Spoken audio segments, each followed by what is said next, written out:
2026년 7월 14일 화요일 광야의 목사입니다. 오늘 우리에게 주시는 살아있고 항상 있는 하나님의 말씀은 시편 14편 1절로 7절입니다. 어리석은 자는 그의 마음에 이르기를 하나님이 없다 하는도다. 그들은 부패하고 그 행실이 가증하니 선을 행하는 자가 없도다.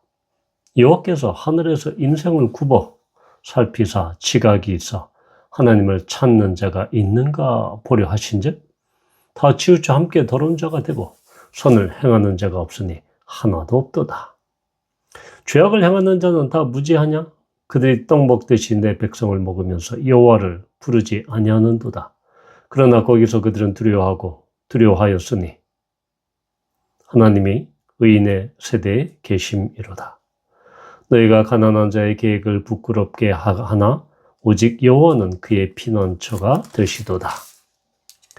이스라엘의 구원이 시온에서 나오기를 원하도다. 여호와께서 그의 백성을 포로된 곳에서 돌이키실 때 야곱이 즐거워하고 이스라엘이 기뻐하리로다. 아멘. 시편 14편은 이 다윗의 시죠. 우리는 바로 시편 9편부터 이 악인들이 이 세상에서 이 세력을 확장하고 오히려 이 악인들이 성공하고 잘 되는 그런 그에 비해서 의인은 고난과 고통 가운데 있는 이런 주제. 그래서 그런 주제들을 계속해서 심화되고 있죠.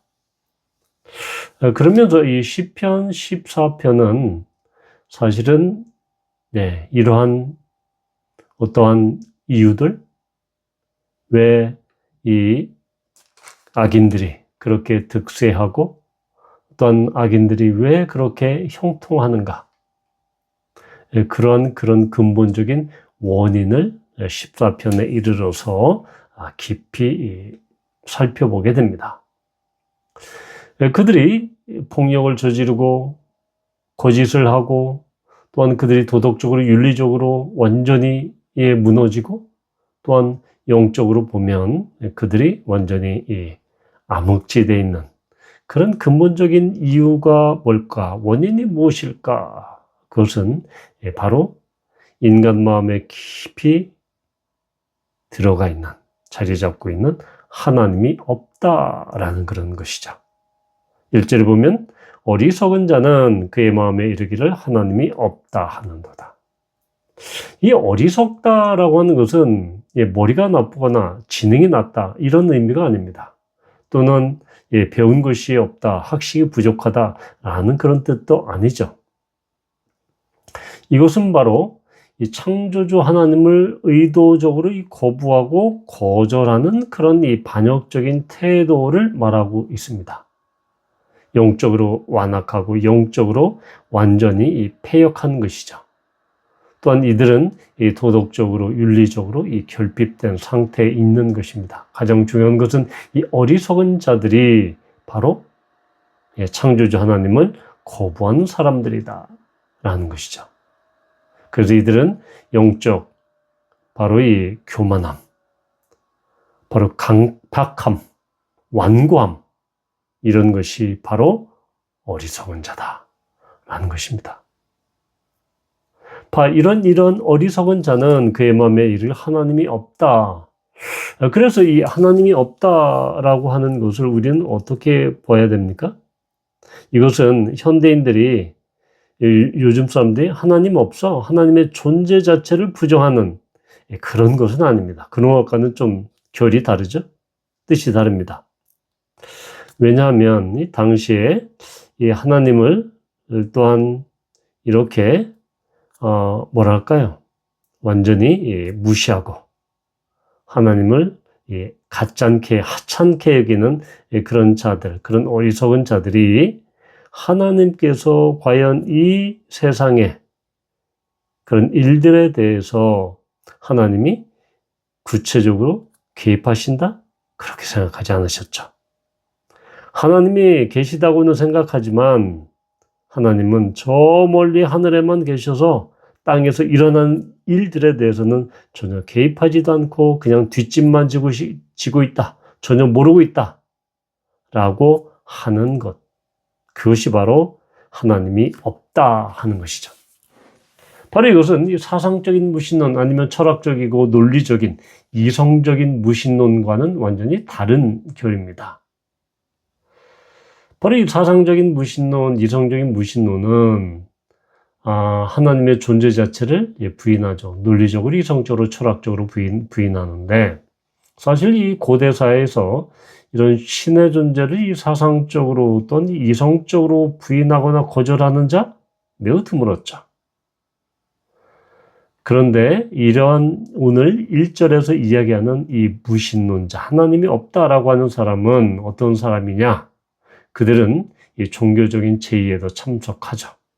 그런데 중요한 것은 그들이 일상생활에서 생활하거나 아니면 돈을 벌거나 아니면 어떤 가치에 대해서 판단하거나 또 사회적인 어떤 이슈가 있거나 이런 것에 대해서 하나님의 심판, 하나님의 다스림 이것을 완전히 배제하죠. 걷어냅니다.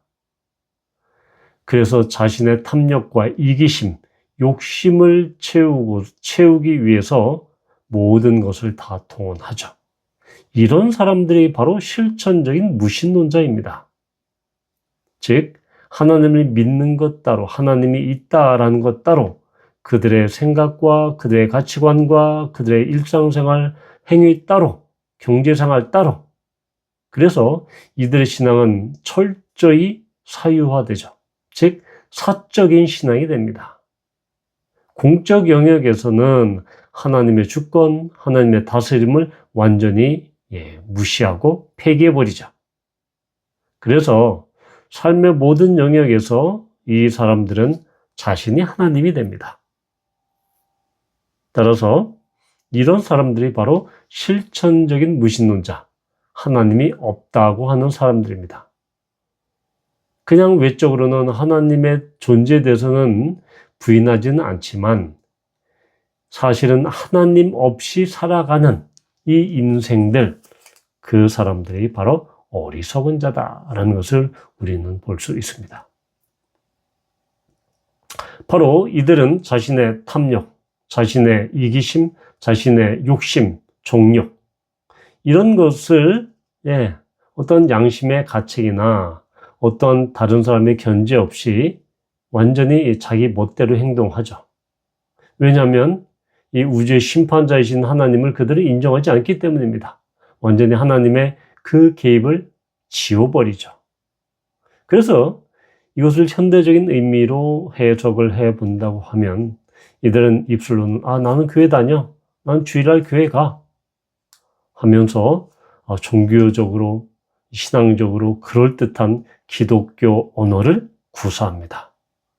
자주 그들의 입에서는 능숙한 기독교의 용어들이 툭툭 튀어나옵니다. 그런데 이들은 월요일만 되면